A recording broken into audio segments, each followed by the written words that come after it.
لا إله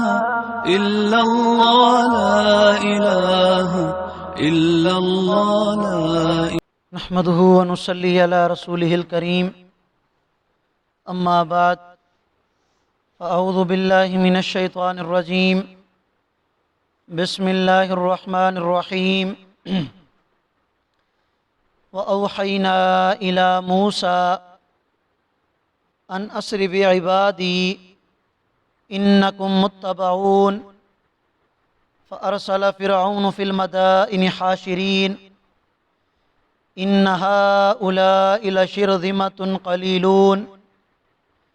وإنهم لنا لغائظون صدق اللہ العظیم۔ سورۃ الشعراء کی آیت نمبر 52، 53، 54 اور 55 آپ حضرات کے سامنے تلاوت کی ہیں۔ آیات کریمہ کا ترجمہ یہ ہے، اللہ رب العالمین ارشاد فرما رہے ہیں، اور پھر ہم نے موسیٰ کی طرف وحی بھیجی ان اسر بعبادی، کہ آپ میرے بندوں کو راتوں رات لے کر نکلیں، انکم متبعون، اتنی بات کا دھیان رکھیں کہ آپ کا پیچھا ضرور کیا جائے گا۔ چنانچہ فرعون نے اپنے تمام شہروں میں چپڑاسیوں کو بھیج دیا، ان ہؤلاء، اور فرعون نے کہا کہ بے شک یہ بنی اسرائیل ایک چھوٹی سی جماعت ہیں، اور بے شک ان کے اس کام کی وجہ سے ہم ان پر بہت غصہ ہیں۔ حضرت موسیٰ علیہ السلام کا قصہ چلا آ رہا ہے کہ حضرت موسیٰ علیہ السلام نے فرعون کے دربار میں کھڑے ہو کر جب اللہ کا پیغام فرعون کو سنایا، تو اس پر فرعون نے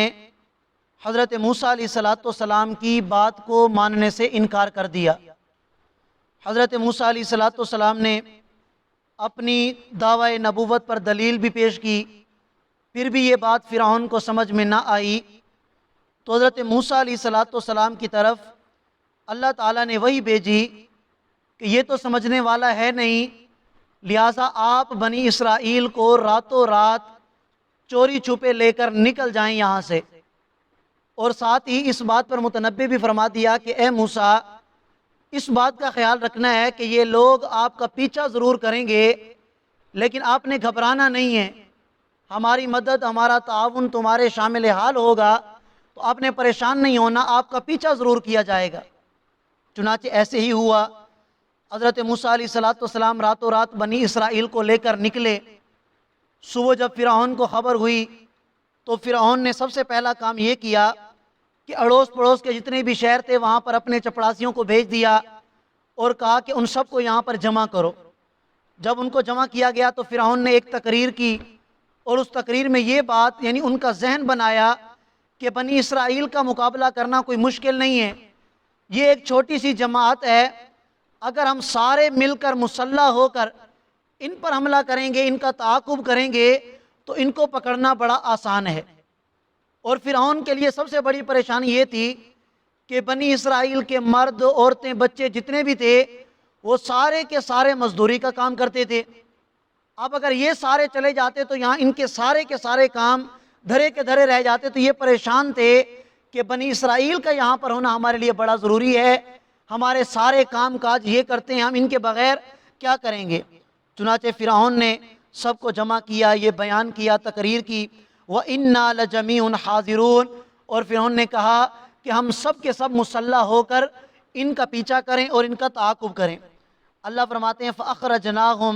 مِنْ جَنَّاتٍ وَعُيُونٍ، چنانچہ فرعون کے اس فیصلے کے بعد اور اس اعلان کے بعد ہم نے کیا کیا کہ ہم نے فرعون اور اس کے ماننے والوں کو باغات اور چشموں سے نکال دیا۔ کتنی عیش و آرام کی زندگی گزار رہے تھے، بنی اسرائیل کے تعاقب کا ارادہ کیا، ان باغات کو بھی چھوڑنا پڑا، ان چشموں کو بھی چھوڑنا پڑا، وَكُنُوزٍ وَمَقَامٍ كَرِيمٍ، اور جو ان کے پاس خزانے تھے وہ خزانے بھی ان کو چھوڑنے پڑے، جو عزت والی جگہ ان کے پاس تھیں ان کو بھی ان کو چھوڑنا پڑا۔ ہم نے کیا کیا کہ اس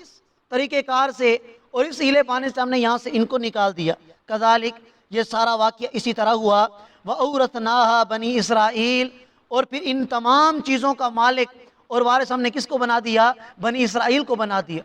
آگے آ جائے گا کہ جب فرعون اور اس کے ماننے والے غرق ہو گئے تو کافی عرصہ کے بعد پھر اللہ تعالیٰ نے بنی اسرائیل کو مصر میں لایا، اور مصر کے جتنے بھی خزانے تھے، جتنی بھی چیزیں تھیں، ان کا مالک اللہ نے کس کو بنا دیا؟ یہی بنی اسرائیل والوں کو بنا دیا۔ فَأَتْبَعُوهُمْ مُشْرِقِينَ، چنانچہ ہوا یہ کہ جب سورج طلوع ہونے لگا تو فرعون اور اس کے ماننے والوں نے حضرت موسیٰ علیہ السلام کا پیچھا کیا۔ فَلَمَّا تَرَاءَ الْجَمْعَانِ، جب دونوں گروہوں نے ایک دوسرے کو دیکھا، جب بنی اسرائیل والوں نے دیکھا کہ فرعون کا اتنا بڑا لشکر ہمارے پیچھے آ رہا ہے، اور ادھر سے فرعون نے بنی اسرائیل کے لشکر کو دیکھا، جب دونوں لشکروں نے آپس میں ایک دوسرے کو دیکھا، قال اصحاب موسیٰ، تو جو موسیٰ کے ساتھ تھے وہ کہنے لگے انا لمدرکون، کہ اب تو ہماری خیر نہیں ہے، اب تو ہم پکڑے گئے۔ قال کلا، حضرت موسیٰ علیہ السلام نے فرمایا ہرگز نہیں، ان معی ربی سیہدین، میں تمہیں خود لے کے نہیں نکلا، یہ میرے رب کا حکم تھا، اللہ کے حکم کی وجہ سے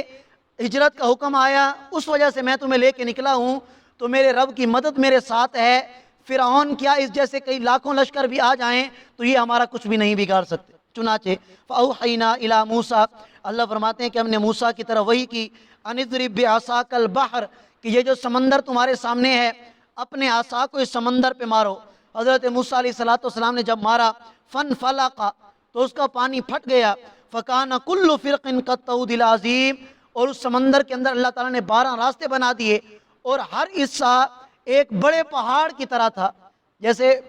پہاڑی راستے میں بندہ جائے تو دونوں طرف اونچے اونچے پہاڑ ہوتے ہیں، درمیان میں راستہ، اللہ نے 12 راستے ایسے بنا دیے کہ ایک طرف پانی کا پہاڑ، ادھر بھی پانی کا پہاڑ، درمیان میں راستے۔ 12 راستے اللہ نے اس لیے بنائے کہ حضرت یعقوب علیہ السلام کے 12 بیٹے تھے، 12 قبیلوں کے اعتبار سے اللہ نے ہر قبیلے کے لیے الگ الگ راستہ بنا دیا۔ پھر وَأَزْلَفْنَا ثَمَّ الْآخَرِينَ، پھر اللہ فرماتے ہیں کہ ہم نے دوسرے گروہ کو اس سمندر کے قریب کیا۔ اب جب وہ گروہ سمندر کے قریب آیا، حامان آگے تھا، پھر فرعون کا لشکر، اور فرعون سب سے پیچھے تھا، اور یہ خدا کی قدرت تھی کہ جیسے وہ سمندر کے قریب پہنچے تو فرعون نے خود حامان کو آگے کر دیا، خود لشکر کے پیچھے چلا گیا۔ کیوں؟ اللہ تعالیٰ نے فرعون کو اپنی آنکھوں سے دکھایا کہ میں تمہارے لشکر کو اور تمہارے ماننے والوں کو، کہ جو رب کا انکار کرنے والے ہیں، ان کا حشر میں دنیا میں کیا کرتا ہوں، اللہ نے دکھا دیا ان سب کو غرق کر کے۔ فرمایا وَأَنْجَيْنَا مُوسَىٰ، اللہ فرماتے ہیں کہ ہم نے موسیٰ کو نجات دی، وَمَن مَّعَهُ أَجْمَعِينَ، موسیٰ کی ماننے والے جتنے بھی تھے ہم نے سب کو نجات عطا کر دی، اور جو نہ ماننے والے تھے ہم نے ان سب کو غرق کر دیا۔ ثُمَّ أَغْرَقْنَا الْآخَرِينَ، اور فرعون کے لشکر کو ہم نے غرق کر دیا۔ اللہ فرماتے ہیں إِنَّ فِي ذَلِكَ لَآيَةً، اے ایمان والو اس میں تمہارے لیے عبرت کا سامان ہے۔ وَمَا كَانَ أَكْثَرُهُم مُؤْمِنِينَ، لیکن اس کے باوجود بھی اکثر لوگ ایمان لانے والے نہیں ہیں۔ وَإِنَّ رَبَّكَ لَهُوَ الْعَزِيزُ الرَّحِيمُ، اور بے شک میرا پیغمبر آپ کا رب کامل اقتدار اور بڑا رحم کرنے والا ہے۔ آپ اس پورے قصے کے اندر، میں آج جب مطالعہ کر رہا تھا تو اس میں مسلم شریف کی ایک حدیث آئی، اس حدیث کو پڑھ کر پتہ چلتا ہے کہ ہمارا رب کتنا بڑا رحم اور مہربان ہے۔ حضرت جبرائیل علیہ السلام فرماتے ہیں کہ یہ واقعہ جب پیش آیا تو اللہ کے نبی کو یہ واقعہ سنایا جا رہا تھا، تو حضرت جبرائیل علیہ السلام نے فرمایا کہ یا رسول اللہ، ایک بات بڑی عجیب ہوئی کہ جب فرعون غرق ہونے لگا سمندر کے اندر تو فرعون نے واویلا کرنا شروع کر دیا، توبہ کرنا شروع کر دی، تو میں نے فوراً ایک گارا اٹھایا اور فرعون کے منہ میں ٹھونس دیا کہ کہیں ایسا نہ ہو کہ اللہ فرعون کی توبہ کو قبول کر لے۔ فرعون سے بڑھ کر گناہگار اور نافرمان کہ جس نے کائنات میں رب ہونے کا دعویٰ کیا، اور صرف رب ہونے کا نہیں، رب اعلیٰ ہونے کا دعویٰ کیا، حضرت جبرائیل علیہ السلام فرماتے ہیں کہ ہمارا رب اتنا مہربان